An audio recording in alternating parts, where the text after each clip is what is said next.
Assalamualaikum warahmatullahi wabarakatuh.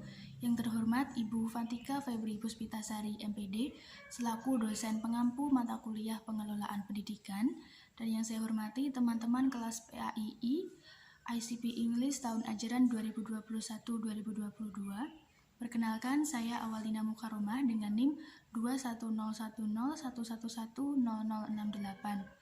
Pada kesempatan kali ini, saya akan menjelaskan beberapa hal mengenai problem atau permasalahan yang sering ditemui di dunia pendidikan, khususnya di bidang pengelolaan pendidikan, yaitu rendahnya mutu lembaga pendidikan. Nah, seperti yang kita ketahui bahwa di era seperti ini, di era modernisasi dan juga globalisasi, kualitas dari lembaga pendidikan ini sangat perlu untuk diperhatikan. Karena di tengah era yang dapat mempengaruhi kualitas moral dan juga karakter masyarakat, maka pendidikan ini dirasa sangat penting untuk dapat memandu masyarakat untuk mengembangkan potensi dan juga karakter mereka sesuai dengan kebutuhan, norma-norma, dan juga peraturan yang berlaku. Nah, tetapi seringkali kita temui pada saat ini banyak sekali lembaga pendidikan yang masih memiliki kualitas atau mutu yang rendah. Hal ini seringkali disebabkan karena kurangnya mutu atau kurangnya kualitas dari pengelolaan pendidikan lembaganya. Maka dari itu, lembaga pendidikan ini dirasa perlu untuk memperbaiki pengelolaan lembaga yang ada pada tiap lembaganya. Nah, sebenarnya masalah di pengelolaan lembaga pendidikan ini juga dipengaruhi oleh beberapa faktor. Yang pertama adalah tentu saja kurangnya pengelolaan. Yang kedua adalah kurang maksimalnya alokasi dana. Nah, sering kali kita temui lembaga-lembaga pendidikan pada saat ini masih kurang mumpuni dalam hal pendanaan, baik mungkin dari pemasukan ataupun mungkin lembaga pendidikan ini sudah memiliki pemasukan, sudah memiliki dana, tetapi kurang maksimal dalam pemanfaatannya. Nah, hal ini menyebabkan operasional dari lembaga pendidikan tersebut menjadi kurang maksimal seperti itu.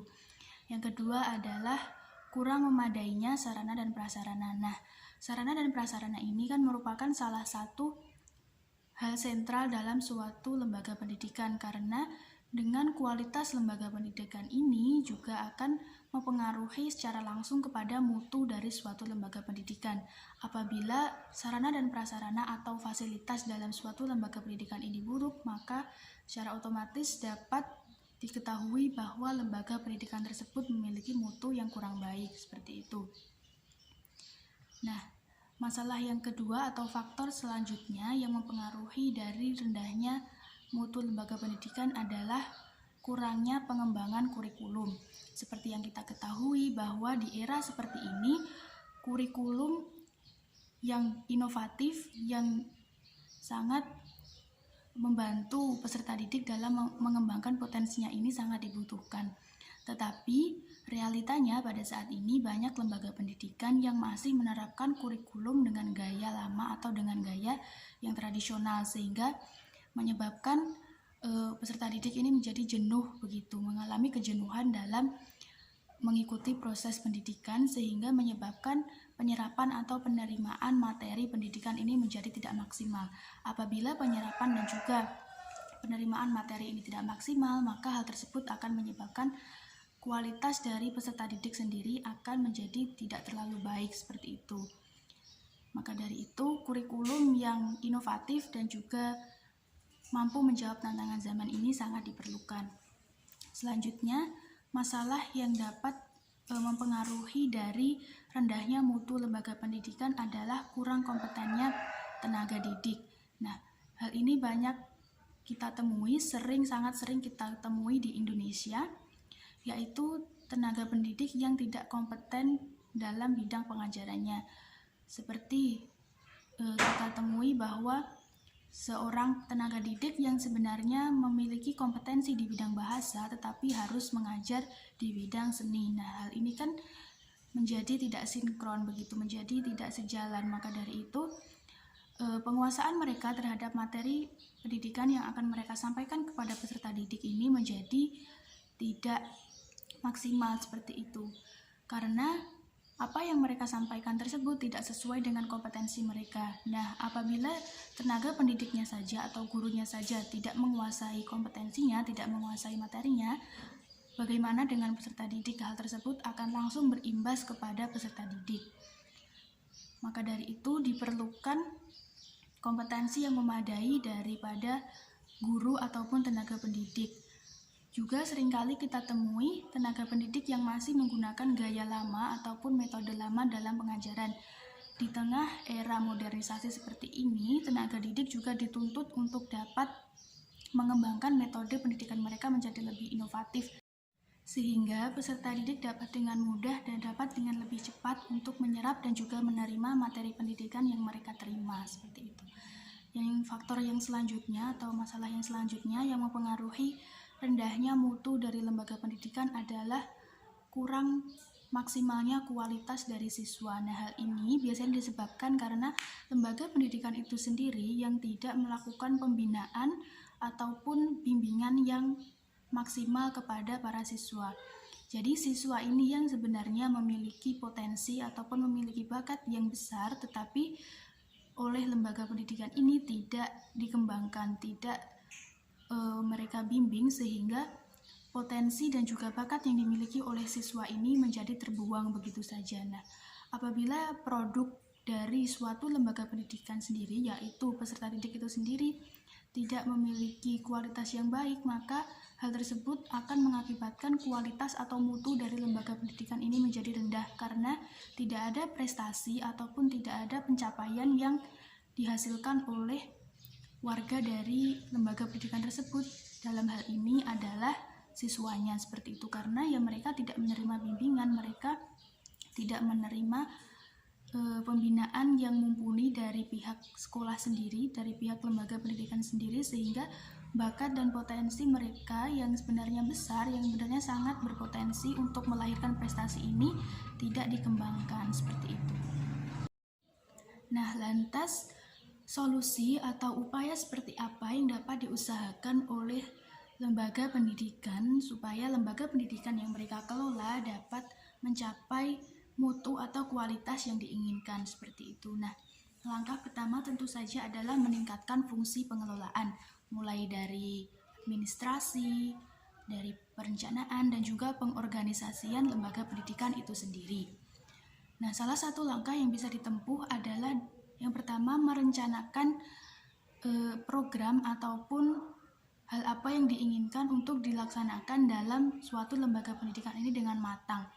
Jadi apa saja yang dibutuhkan, sarana apa saja yang dibutuhkan, inovasi seperti apa yang akan dilakukan, pengembangan seperti apa yang akan dilakukan terhadap program tersebut, dan dampak seperti apa yang akan dihasilkan oleh perencanaan tersebut kepada peserta didik, kepada tenaga didik, dan juga kepada seluruh staf di lembaga pendidikan tersebut. Maka dari itu, pengelolaan dan juga perencanaan dari suatu program operasional dari suatu lembaga pendidikan ini sangat perlu untuk diperhatikan, seperti itu. Karena apabila perencanaan dan juga administrasi dari suatu lembaga pendidikan ini tidak baik, maka hal tersebut akan langsung berdampak kepada seluruh operasional yang akan berjalan di lembaga pendidikan tersebut, sehingga menyebabkan lembaga pendidikan tersebut menjadi bisa dibilang kacau, seperti itu, sehingga lembaga pendidikan ini memiliki mutu yang rendah. Maka dari itu,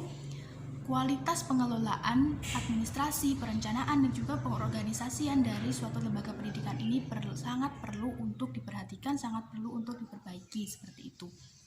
Nah, langkah selanjutnya yang bisa ditempuh oleh lembaga pendidikan dalam hal perencanaan yaitu melakukan evaluasi.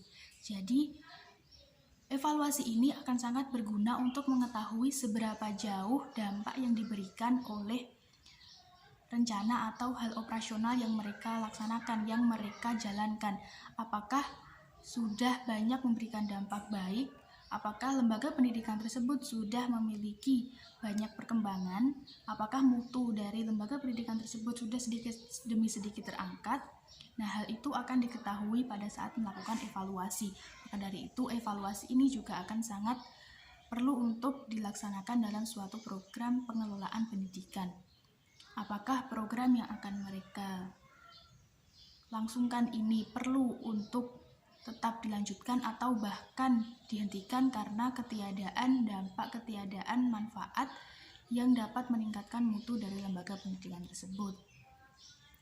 Nah, seperti yang kita ketahui tadi bahwa salah satu faktor yang menyebabkan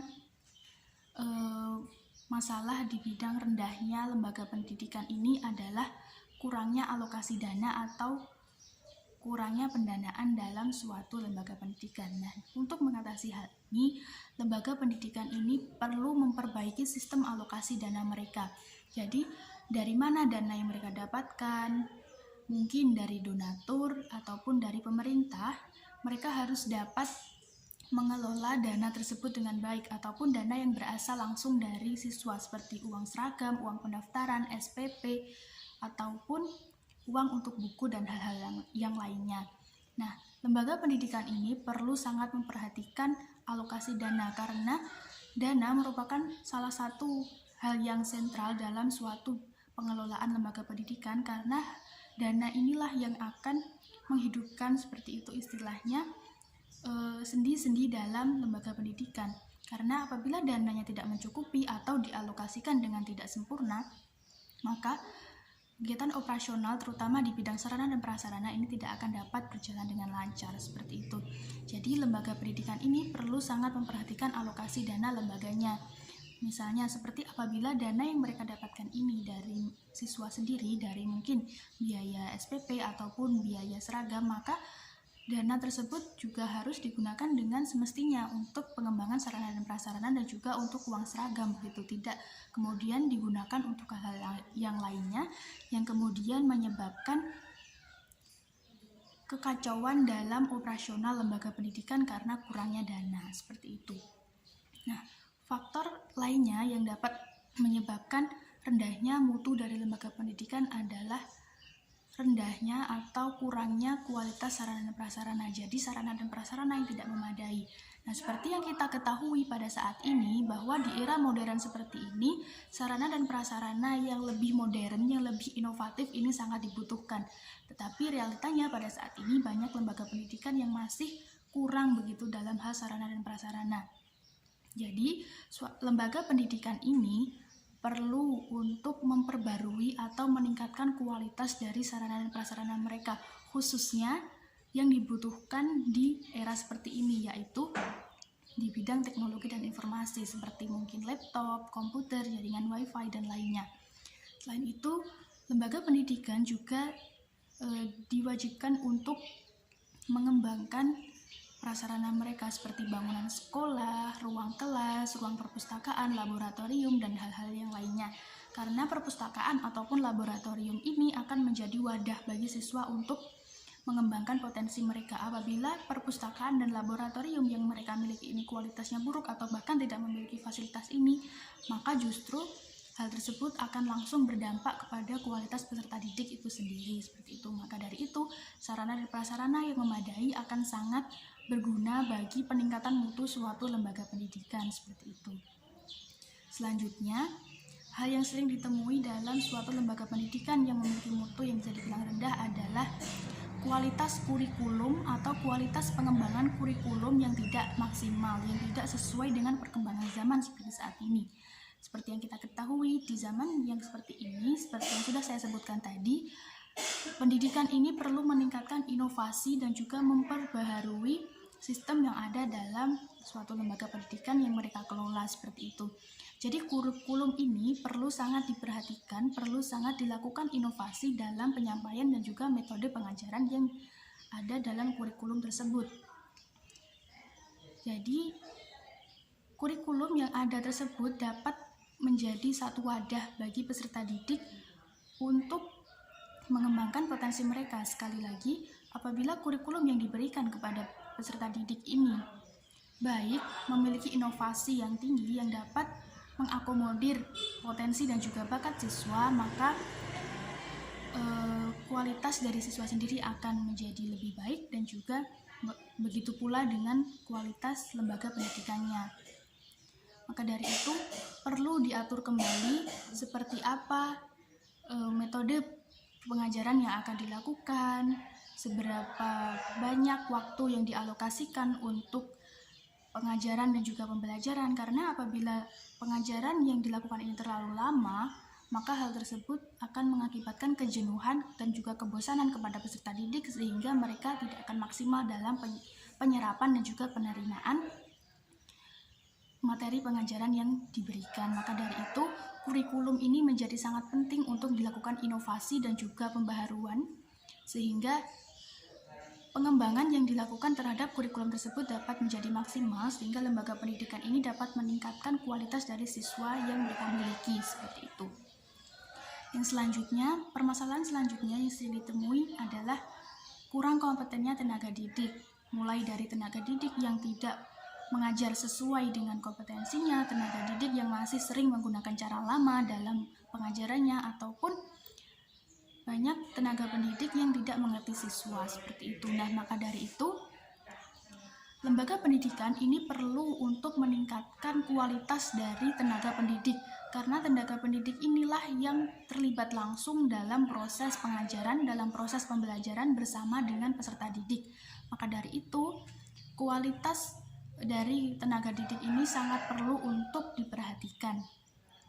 Jadi lembaga pendidikan ini perlu untuk melakukan pengembangan dari kompetensi guru atau tenaga didik dalam lembaga pendidikan yang mereka dirikan. Karena tenaga pendidik tidak hanya bertugas untuk menyampaikan materi pendidikan saja, tetapi bagaimana cara mereka untuk dapat membangun dan juga menciptakan suasana pendidikan, suasana pembelajaran yang kondusif dan juga menyenangkan, sehingga siswa itu dapat dengan mudah untuk menyerap dan juga menerima materi pendidikan, seperti itu. Nah, maka dari itu, lembaga pendidikan ini perlu untuk meningkatkan kualitas dari tenaga didik melalui mungkin seperti dengan sering melakukan pelatihan kepada para guru, ataupun dengan sering mengadakan workshop-workshop yang dapat meningkatkan kompetensi dari guru itu sendiri, sehingga para tenaga didik ini tidak terpaku pada gaya lama dalam mengajar, sehingga mereka dapat mengembangkan metode pengajaran yang mereka kembangkan ini, yang mereka lakukan, sehingga dapat menjawab tantangan zaman seperti saat ini, yaitu dengan metode pengajaran yang lebih informatif, yang lebih inovatif, dan juga menyenangkan bagi siswa itu sendiri, sehingga penyerapan metode pendidikan dan juga penyerapan materi pendidikan, penerimaan materi pendidikan yang diterima oleh siswa ini menjadi lebih baik, seperti itu. Nah, hal terakhir yang bisa dilakukan oleh lembaga pendidikan untuk meningkatkan mutu lembaga pendidikan mereka adalah dengan memberdayakan siswa yang mereka miliki, sehingga dapat mencapai prestasi-prestasi yang tinggi yang dapat meningkatkan kualitas dari lembaga pendidikan itu sendiri. Karena apabila siswa ini memiliki banyak prestasi, siswa ini dapat mengembangkan bakatnya dengan baik dan menghasilkan banyak pencapaian, banyak prestasi, maka mutu dari lembaga pendidikan ini akan bisa sedikit demi sedikit terangkat, dan juga pandangan dari orang luar, dari orang di luar sekolah, mungkin dari masyarakat, dari keluarga peserta didik itu sendiri akan menjadi lebih baik kepada lembaga pendidikan itu. Nah, bagaimana cara lembaga pendidikan ini untuk mengembangkan bakat dari siswa ini?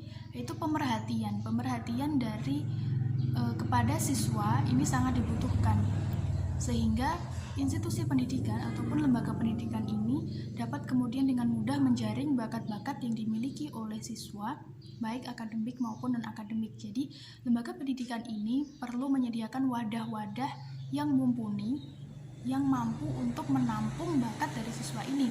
Mungkin dari segi prasarannya seperti dari laboratorium, apabila ada siswa yang memiliki bakat di bidang sains, maka fungsi dari laboratorium sebagai tempat penelitian ini menjadi sangat baik, begitu juga dengan perpustakaan. Selain itu, lembaga pendidikan ini juga sangat perlu untuk melakukan bimbingan terhadap peserta didik mengenai bakat yang mereka miliki. Jadi peserta didik ini dapat mengetahui seperti apa hal yang paling benar untuk mengembangkan bakat yang mereka miliki. Jadi lembaga pendidikan ini perlu menyediakan bimbingan dan juga pemberdayaan yang mumpuni kepada siswa itu sendiri. Salah satunya yaitu dengan cara mengembangkan organisasi kesiswaan yang ada dalam lembaga pendidikan tersebut, seperti mungkin ekstrakurikuler ataupun kemahasiswaan, sehingga peserta didik ini dapat menemukan, dapat mengembangkan potensi yang mereka miliki, bakat yang mereka miliki dalam wadah-wadah tersebut. Nah, apabila siswa ini telah diarahkan, telah dibimbing, telah dapat untuk mengembangkan potensi mereka dengan baik, maka tidak dipungkiri lagi bahwa mutu dari siswa itu sendiri akan naik, begitu juga dengan mutu dari lembaga pendidikan itu sendiri. Nah, maka dari itu, apabila kesemua faktor tadi sudah dilakukan dengan baik, mulai dari pengelolaannya, pengalokasian dananya, peningkatan sarana dan prasarana, kurikulum, peningkatan kualitas tenaga didik dan juga pemberdayaan peserta didik ini dilakukan dengan baik, maka hal tersebut akan sangat membantu bagi lembaga pendidikan ini untuk meningkatkan kualitas lembaganya. Nah, apabila kualitas lembaga pendidikan ini baik, begitu pula akan berimbas kepada produknya, yaitu siswa dan juga lulusannya ini akan juga mengalami peningkatan kualitas, sehingga mereka akan menjadi pribadi yang berkualitas dari segi karakter maupun dari akademik, sehingga jika mereka lulus mereka dapat berguna bagi masyarakat, sehingga kualitas dari diri masyarakat luas sendiri akan menjadi lebih baik pula, seperti itu. Karena tujuan pendidikan adalah meningkatkan potensi, meningkatkan karakter dan juga keahlian dari siswa itu sendiri. Jadi apabila lembaga pendidikan ini sudah memiliki mutu yang baik, maka hal tersebut akan sangat membantu bagi peningkatan kualitas masyarakat dan juga tenaga didik ataupun peserta didik itu sendiri. Baik, terima kasih. Sekian yang dapat saya sampaikan. Mohon maaf apabila banyak kesalahan dalam pengucapan, dalam penyampaian, ataupun dari materi yang saya berikan. Mohon dimaafkan. Akhirul kalam. Terima kasih atas perhatiannya. Wassalamualaikum warahmatullahi wabarakatuh.